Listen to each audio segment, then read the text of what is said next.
الحمد لله وكفى والصلاة والسلام على سيد الرسل وخاتم الأنبياء والمرسلين وعلى آله وأصحابه أجمعين. أما بعد فأعوذ بالله من الشيطان الرجيم. بسم الله الرحمن الرحيم.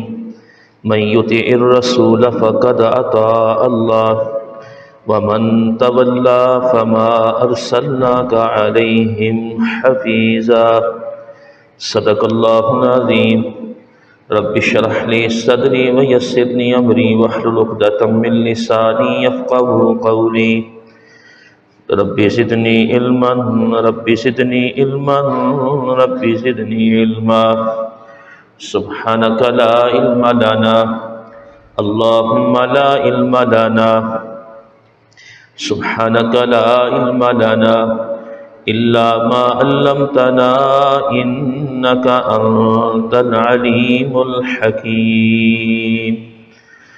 سبحان ربك رب العزة عما يصفون وسلام على المرسلين والحمد لله رب العالمين.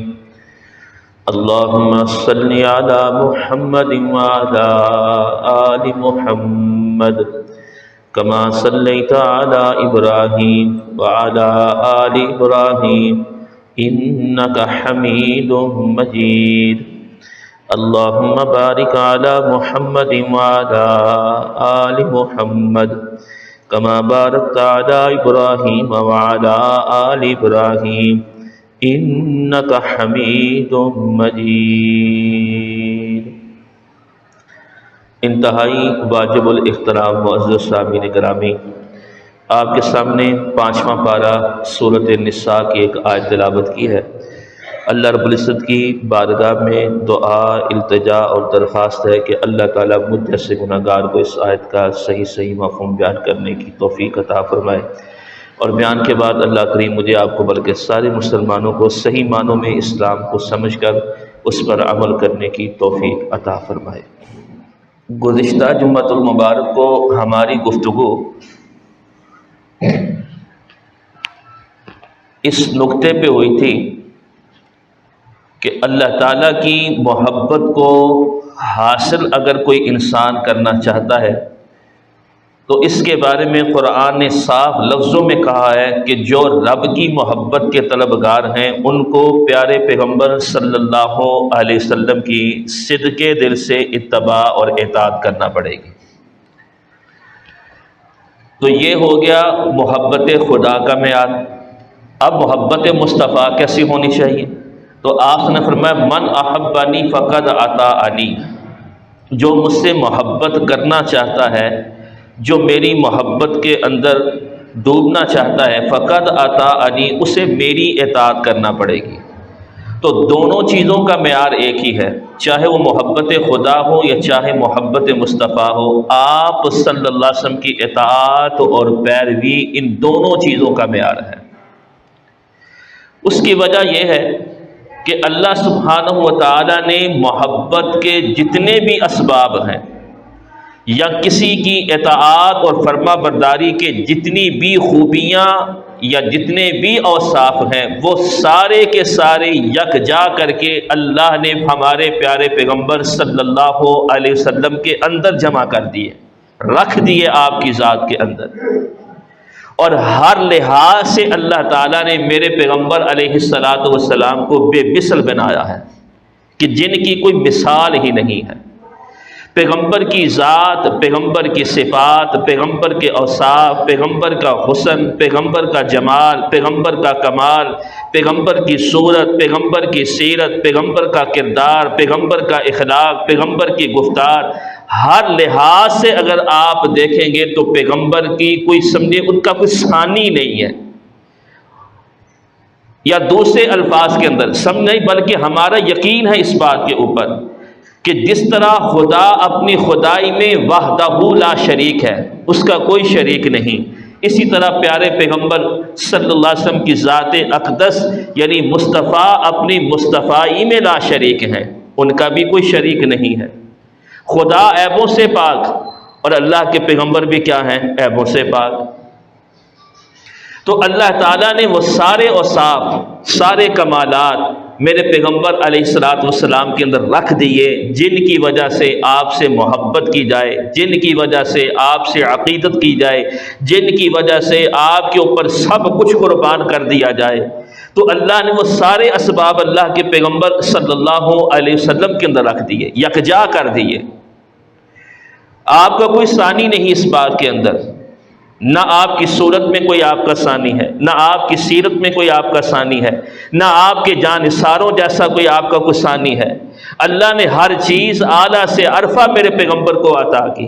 نہ کوئی حسن کے اندر کوئی آپ کا ثانی ہے، نہ جمال کے اندر میرے پیغمبر کا کوئی ثانی ہے، نہ کمال کے اندر میرے پیغمبر کا کوئی ثانی ہے، بلکہ یوں کہنا چاہیے نہ بلال جیسا کوئی میرے پیغمبر کا کوئی ایسا ثانی ہے۔ حضرت بلال رضی اللہ تعالیٰ غلام مصطفیٰ ہیں، عاشق رسول ہیں، محب مصطفیٰ صلی اللہ علیہ وسلم ہے۔ کیا شان ہے آپ کی کہ جو چلے مکے کی گلیوں میں اللہ قدموں کی آواز جنت میں سنائی دیتا ہے۔ رب نے بتا دیا جس غلام کی یہ شان ہے اس آقا کی شان کیا ہوگی، جس کے شاگردوں کا یہ مقام ہے اس آقا اور اس استاد اور معلم کا کیا مقام ہوگا جو مکے کی گلیوں میں چلے تو اللہ قدموں کی آواز جنت میں سنواتا ہے۔ تو بہر بار یہ چاہ رہی تھی کہ اللہ نے سارے کے سارے اوصاف، سارے کے ساری خوبیاں میرے پیغمبر علیہ الصلوۃ والسلام کے اندر رکھ دیں۔ آپ کا کوئی ثانی نہیں ہے، آپ کی کوئی مثال نہیں، نہ سیرت کے اندر نہ صورت کے اندر۔ جس پیغمبر کا نام ہی ذاتی اتنا خوبصورت ہو، وہ پیغمبر کا حسن کیسا ہوگا۔ دیکھیں کتنا حسین نام ہے میرے پیغمبر کا۔ آپ کا نام محمد بھی ہے، آپ کا نام احمد بھی ہے۔ احمد کا مطلب کیا ہے؟ جو سب سے زیادہ اپنے رب کی تعریف کرنے والا ہو، جو سب سے زیادہ اپنے رب کی پاکیزگی بولنے والا ہو۔ اور محمد کسے کہتے ہیں؟ جس کی سب سے زیادہ تعریف کی جائے، جس کی سب سے زیادہ تعریف کی جائے۔ اب دیکھیں نا، آپ اس نام کے اندر غور کریں، اس جیسا نام پورے عرب کے اندر نہیں تھا۔ اس نام کے اندر غور کریں، جس وقت ہم لفظ محمد بولتے ہیں، ہاں جی، کیسا فطرت، کیسا اللہ نے قانون بنا دیا، لب سے لب مل جاتا ہے۔ اور اگر اس پیغمبر کی اتباع کی جائے تو یقین کے لیے رب مل جاتا ہے۔ جب اگر اس کا نام لیا جائے تو لب سے لب مل جاتا ہے، دونوں ہونٹ خود ہی مل جاتے ہیں، اس میں کوئی اختلاف کی بات ہی کوئی نہیں ہے۔ ہاں جی، جب اس پیغمبر کی اتباع کی جائے تو رب ملتا ہے۔ کیوں؟ اللہ نے آپ کو با کمال شخصیت بنا دیا۔ اللہ نے میرے پیغمبر علیہ الصلوۃ والسلام کو ہر لحاظ سے اعلیٰ اور عرفہ بنا دیا۔ کیا کہنے میرے پیغمبر کے، جب نام اتنا حسین ہے وہ پیغمبر خود کتنا حسین ہوگا۔ کیا کہنے میرے پیغمبر علیہ الصلوۃ والسلام کے حسن کے، آپ کے چہرے کے، ہاں جی، جس چہرے کو دیکھ کے صحابہ کے غم دور ہو جاتے تھے، جس چہرے کو دیکھ کے صحابہ کے دلوں کو اطمینان ملتا تھا، جس چہرے کو دیکھ کے کافروں کو ایمان ملتا تھا۔ حضرت عبداللہ بن سلام رضی اللہ تعالی عنہ یہودیوں کے بہت بڑے عالم تھے۔ جس وقت میرے پیارے پیغمبر صلی اللہ علیہ وسلم ہجرت فرما کے آپ مدینہ طیبہ پہنچے، پہلا دن، وہ پہلی گھڑی تھی جس وقت آپ مدینہ طیبہ میں تشریف لائے، ہاں جی، جس وقت ہجرت فرمائی، مدینے میں داخل ہوئے، حضرت عبداللہ بن سلام، یہ یہودیوں کے بہت بڑے عالم تھے، ابھی کفر کی حالت میں تھے۔ جو ہی آپ کی نگاہ چہرے مصطفیٰ کے اوپر پڑی تو آپ کی زبان کے اوپر کلمہ جاری ہو گیا۔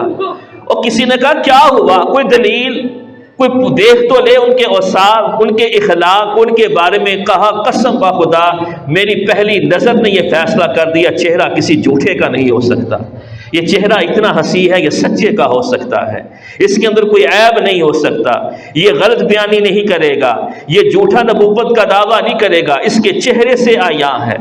تو یہ ہے میرے پیغمبر علیہ الصلوۃ والسلام کا چہرہ۔ ہاں جی، کفر والوں کو ایمان ملتا ہے اور ایمان والوں کو دیکھ کے اطمینان ملتا ہے۔ کیسے اطمینان ملتا ہے؟ حضرت ثوبان رضی اللہ تعالیٰ عنہ صحابی رسول ہیں، کہنے لگے، خود اپنی بات بیان کرتے ہیں، میں جب بھی گھر کے اندر ہوتا ہوں میرے دل میں میرے دل کے اندر حسرت ہوتی ہے ہر وقت کہ میں جاؤں اور اللہ کے پیغمبر کو دیکھتا رہوں اور اپنی آنکھوں کو میں ٹھنڈا کرتا رہوں پیغمبر کے چہروں کو دیکھ کر۔ ایسے نہیں سیدنا صدیق اکبر رضی اللہ عنہ فرمایا تھا، میرے دل کی خواہش ہے میری آنکھیں ہوں اور مصطفیٰ کا دیدار ہوتا رہے۔ حضرت ثوبان رضی اللہ تعالی عنہ پریشان ہوئے، آخرت کے بارے میں سوچ رہے ہیں کہ آخرت کی گھڑیاں ہوں گی، ہر ایک کو اللہ سبحانہ و تعالیٰ ایک الگ الگ مقام عطا کرے گا، ہر ایک کی اپنی شان، ہر ایک کا اپنا مقام۔ انبیاء کا مقام سب سے اونچا، پھر صدیقین، شہداء، صالحین۔ تو کہنے لگے کہ جب میدان محشر کے اندر فیصلے ہوں گے، سب جنت میں چلے جائیں گے، تو آقائے نامدار کہاں ہوں گے؟ جنت کے سب سے اعلیٰ مقام کے اندر۔ تو میں اللہ کے پیغمبر کو کیسے دیکھوں گا؟ دنیا کے اندر جب تک میں پیغمبر خدا کو دیکھنا لوں میرے دل کو اطمینان نہیں حاصل ہوتا، میری آنکھوں کو، میرے دل کو راحت حاصل نہیں ہوتی، میں کیا کروں گا؟ اسی سوچ کے اندر آگے اور اللہ کے پیغمبر صلی اللہ علیہ وسلم کی خدمت میں آ کے یہ بات کی، اللہ کے پیغمبر میں آج پریشان ہوا اس بات سے کہ میں کیسے آپ کا وہاں پہ دیدار کروں گا۔ اللہ کے پیغمبر ان کی محبت کو دیکھا، ہاں جی، اور عرش والا بھی، عرش والے نے جبریل کو بھیجا، جا کے میرے صحابی کے پیغمبر صلی اللہ علیہ وسلم کے اس جانثار کو جا کے تسلی دے۔ پریشان کیوں ہوتا ہے؟ وہ ادھر صحابی پریشان ہوئے، ادھر اللہ نے قرآن نازل فرما دیا۔ کیا فرمایا؟ وَمَن يُطِعِ اللَّهَ وَالرَّسُولَ فَأُولَٰئِكَ مَعَ الَّذِينَ أَنْعَمَ اللَّهُ عَلَيْهِم مِّنَ النَّبِيِّينَ وَالصِّدِّيقِينَ وَالشُّهَدَاءِ وَالصَّالِحِينَ۔ یہی سورۃ النساء 5واں پارہ۔ فرمایا آپ کہہ دیجئے جو پیغمبر کی صدق دل سے اطاعت کرے گا، جو پیغمبر کے لائے ہوئے دین کے اوپر اپنی خواہشات کو مٹا دے گا، اللہ کی طرف سے خوشخبری ہے کہ یہ لوگ جنت میں نبیوں کے ساتھ ہوں گے، صدیقین کے ساتھ ہوں گے، شہداء کے ساتھ ہوں گے، صالحین کے ساتھ ہوں گے۔ ہاں جی، تو یہ صحابہ کرام کی محبت کے وہ جذبات تھے، کیا کہنے۔ کئی واقعات یقین کیجیے لفظوں میں بیان کرنا بڑے آسان ہوتے ہیں، تقریر سج جاتی ہے، لیکن کبھی دل کے ساتھ گہرائی کے ساتھ سوچیے تو صحیح وہ کیسی صحابہ کرام کی ہستیاں تھیں۔ اب ایک عورت غزوہ احد کے موقع کے اوپر خبر ملی کہ پیارے پیغمبر صلی اللہ علیہ وسلم کو شہید کر دیا گیا ہے، افواہ پھیلائی گئی، صحابہ کرام کے درمیان بھی ایک بہت بڑی ایک پریشانی کہ کیا ہو گیا۔ بعض صحابہ نے کہا جینے کا فائدہ کیا ہے جب ہماری آنکھوں نے دیدار مصطفیٰ ہی نہیں کرنا، میدان میں کود پڑے۔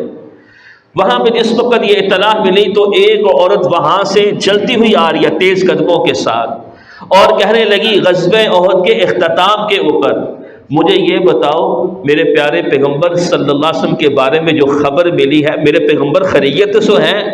کسی نے کہا پیغمبر کی خیریت بعد میں پوچھنا، تیرا اس جنگ کے اندر تیرا بھائی شہادت کا رتبہ حاصل کر گیا ہے۔ کہا مجھے اس چیز کی کوئی پرواہ نہیں ہے۔ آگے قدم بڑھاتی ہے، اب دیکھیں نا بھائی کا رشتہ معمولی تو نہیں ہے، آگے قدم بڑھاتی ہے۔ ہاں جی، کہا مجھے بتاؤ احد سے آنے والوں میرے پیغمبر کی کیفیت کیا ہے، آخریت سے تو ہے؟ کسی نے کہا اس غزوے میں، اس جنگ میں تیرا باپ بھی شہید ہو گیا ہے۔ کہا مجھے اس چیز کی پرواہ نہیں، مجھے خبر دو میرے پیغمبر کی کیا کیفیت ہے، وہ کیسے ہیں؟ شہادت کے بارے میں افواہ پھیلائی گئی، میرے پیغمبر خیریت سے تو ہیں؟ آگے خبر ملتی ہے، پہلے خبر ملی بھائی چلا گیا، باپ چلا گیا، آگے خبر ملی تیرا جواں بیٹا بھی اس جنگ میں شہید ہو گیا ہے۔ اب اس عورت کا جذبہ دیکھیں، حالانکہ عورت صرف نازک ہوتی ہے، اس کا حوصلہ بنسبت مرد کے کم ہوتا ہے، لیکن اصل ان کے اندر وہ ایمان اور سچی محبت مصطفیٰ تھی۔ جس وقت آگے گئی بیٹے کی خبر ملی، پھر آگے بڑھتی ہیں، کسی نے کہا پیغمبر کی اطلاع بعد میں دیں گے، تیرے سر کا تاج تیرا خامد بھی اس غزوے میں شہید ہو گیا ہے۔ 4 رشتے، باپ، بھائی، بیٹا، خامد، چاروں رشتوں کی خبر ایک ہی جگہ سے مل رہی ہو کہ وہ دنیا کے اندر نہیں رہے، لیکن اس عورت کا جذبہ دیکھیے، کہا مجھے ان چیزوں کی کوئی غم نہیں جب تک میں اللہ کے پیغمبر کے چہرے کو نہ دیکھ لوں گی۔ ہاں جی، کسی طرح آگے تیز قدموں سے آگے بڑھتی جا رہی ہے۔ کسی نے کہا اللہ کے پیغمبر خیریت کے ساتھ ہیں، کہا ابھی بھی دل کو اطمینان نہیں جب تک کہ میں چہرے مصطفیٰ کو اپنی آنکھوں سے نہ دیکھ لوں۔ اللہ کے پیغمبر صلی اللہ علیہ وسلم نے تسلی دی اور کہا واقعی تجھے اس جنگ کے بعد بڑی غمناک خبریں ملی ہیں، باپ بھی گیا، بھائی بھی گیا، بیٹا بھی گیا، خامد، یہ سارے سہارے بڑے کلوز ہوتے ہیں، لیکن وہ سہارے تجھ سے چھن گئے، اس روز کا جواب سنیے، کہنے لگی اللہ کے پیغمبر جب آپ کے چہرے کو دیکھ لیا قسم بخدا سارے غم سارے درد میرے دور ہو گئے ہیں۔ تو یہ ہے میرے نبی کا چہرہ، اور یہ ہے سچے دل سے پیغمبر صلی اللہ علیہ وسلم سے محبت کرنے والے۔ آج کہاں ہماری محبت کے دعوے اور کہاں صحابہ کرام رضی اللہ تعالی عنہم اجمعین، ہاں جی ان کی عملی محبت کہ جن کو اللہ نے وہ انعام جو جنت کا تھا اللہ نے دنیا کے اندر دے دیا، رضی اللہ عنہم ورضوا عنہ، کہ اللہ ان سے راضی ہو چکا ہے، یہ اللہ سے راضی ہو چکے ہیں۔ یہ انعام ایسے نہیں، امتحانات، مشکلات، پریشانیاں، غموں کے بعد جا کے جب صحابہ کرام اپنے ایمان کے اوپر ڈٹے رہے تو پھر اللہ نے کہا کہ یہی وہ لوگ ہیں کہ جن کے اوپر میں راضی ہو چکا ہوں، میں نے ان کے لیے جنت کے اندر ہاں جی بہترین باغات، محلات، بہتی نہریں ان کے لیے تیار کر رکھی ہیں۔